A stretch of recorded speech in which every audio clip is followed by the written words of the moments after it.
Pinokio AI is marketed as a free platform to run popular AI tools locally, but the reality is mixed. On the positive side, it does let users access models without paying subscription fees, and the interface makes installing certain AI apps easier.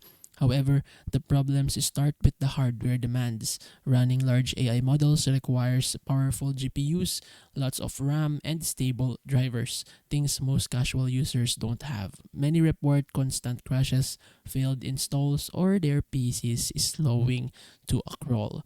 Community discussions highlight another issue: lack of transparency and support. While the project looks polished, it often feels like a wrapper around existing open source tools, rebranded with flashy marketing.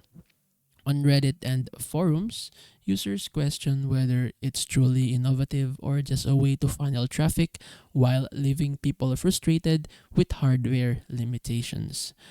Pinocchio AI isn't an outright scam. It does provide free access to AI tools, but for most users, it quickly turns into a hardware nightmare. Unless you have a high end PC and patience for troubleshooting, you're better off using cloud based AI platforms that handle heavy lifting.